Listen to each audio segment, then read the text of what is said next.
La MCCI présente 100% Challenge avec le soutien des produits Made in Maurice, du Board of Investment, des groupes Food and Allied, IBL, UBP, Taylor Smith, de la SBM et Sotravic, Larim et Natech Medical, avec la collaboration de DCDM Research, Touchpoint et le groupe La Sentinelle. Une production Digital Island. Mesdames, Mesdemoiselles et Messieurs, bienvenue dans ce nouveau numéro de 100% Challenge. Pour sa 4e saison, notre émission vous donne rendez-vous chaque semaine avec le monde des entreprises afin d'y découvrir leurs stratégies, les hommes et les femmes qui les font vivre, ainsi que leur savoir-faire. Entre nos rubriques, nous vous proposons de découvrir quelques-uns des derniers développements de l'industrie touristique. Pour vous présenter notre grand reportage, nous sommes au Saint-Régis Mauritius Resort, au pied de la montagne du Morne. Et nous sommes plus précisément devant son pavillon d'accueil. L'accueil et sa qualité fondent la réputation de l'hôtellerie mauricienne au niveau international. International, c'est le maître mot du reportage exclusivement consacré à l'exportation de nos savoir-faire. Aujourd'hui, nous partons à Madagascar pour y découvrir les challenges d'UBP, un des groupes mauriciens qui font le pari d'internationaliser leurs activités.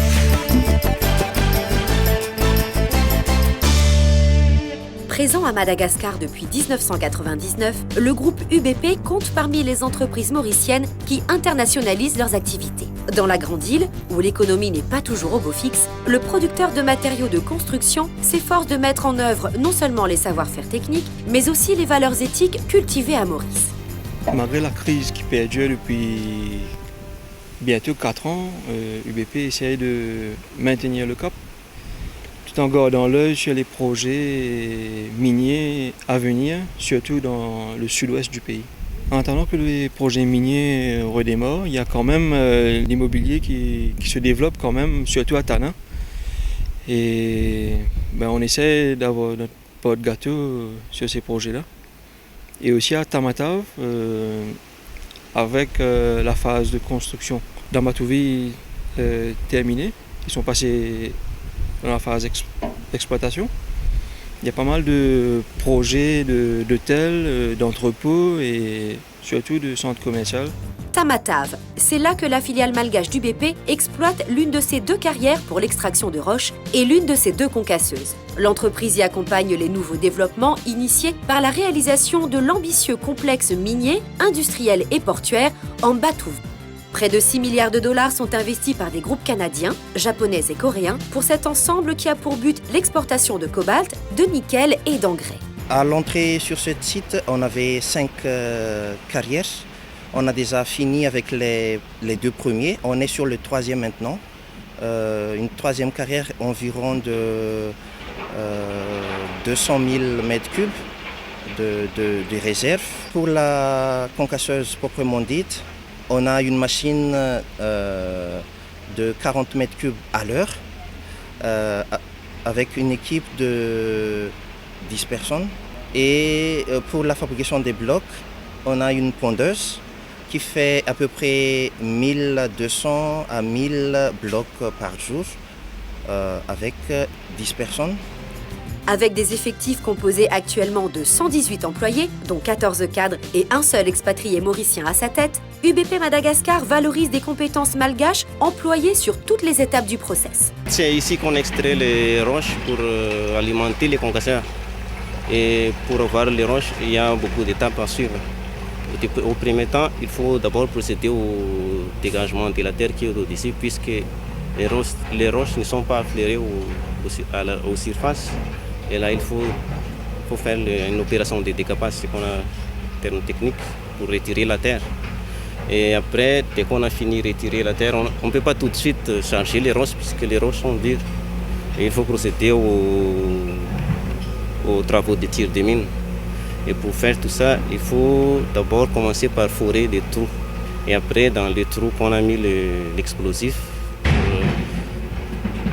pour abattre les roches, envie d'avoir des roches un peu plus petites, faciles à transporter, puis faciles pour les concassages. Après, on procède au transport des produits ainsi abattus. Et là, on a utilisé la pelle du camion pour alimenter les concasseurs. En voulant accompagner les nouveaux développements et valoriser les compétences, UBP se heurte à une concurrence pour le moins inattendue. Notre plus gros concurrent sur le marché actuellement, ce sont les artisans, les casseurs à la main, qu'on en trouve à Tana et à Tamatave aussi. Mais quand même, nous, comme on mise sur la qualité de nos produits, que eux, ils n'arrivent pas à respecter. Et surtout quand il est question des gros volumes de produits à livrer. Les connaissances technologiques sont autant au service de la production que des pratiques respectueuses de l'environnement. Sur le site qu'exploite UBP au nord de Tana, près de zones d'habitation, la matière première est le granit. Pour cette roche dont la dureté n'a rien à envier à celle du basalte, l'abattage s'effectue grâce à des explosifs, donc dans des conditions très encadrées. Quand on fait le tir des mines, il y a le risque de projection, la vibration et le bruit. Les procédures sont assez rigoureuses et précises. Comme par exemple, les explosifs se sont stockés à la gendarmerie et ils sont escortés par des gendarmes jusqu'à la carrière pour être utilisés. Et pour le voisinage, il faut informer la veille du tir au plus tard. Et le jour du tir, il faut les avertir avec des sirènes. Les gendarmes assistent au tir. Ils sont là pendant le tir jusqu'à la mise à feu. Ils vérifient après le tir qu'on a utilisé tous les explosifs, qu'il n'y a pas d'anomalie, qu'il n'y a pas d'incident ou accident pendant le tir. Comme sur son sol natal, l'entreprise mauricienne développe à Madagascar un plan d'action visant à favoriser l'intégration de ces activités dans leur environnement, aussi bien naturel qu'humain. UBP a mis en place un comité d'appui social, c'est-à-dire on a une caisse d'appui social, comme on l'appelle, qu'on approvisionne mensuellement. Et ce comité comprend des représentants de la région d'avoisinant et aussi des représentants de UBP.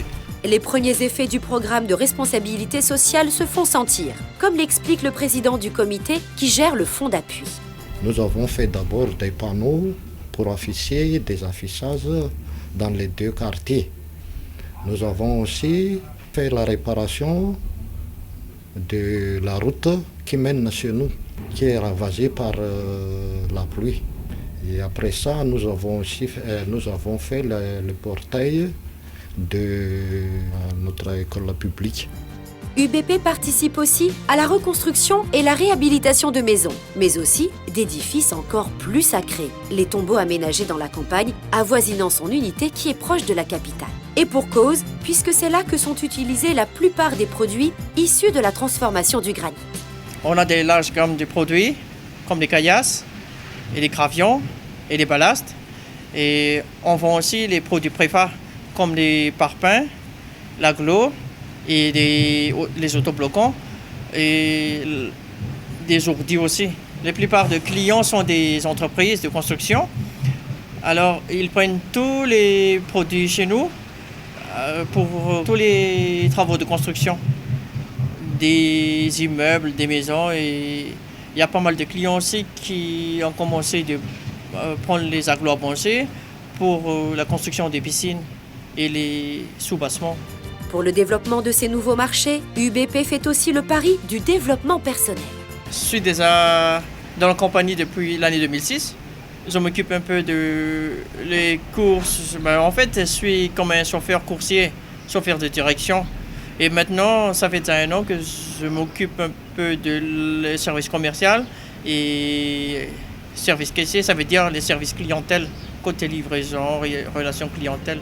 Par la formation, l'entreprise favorise des évolutions de carrière qui fidélisent le personnel, mais aussi les clients.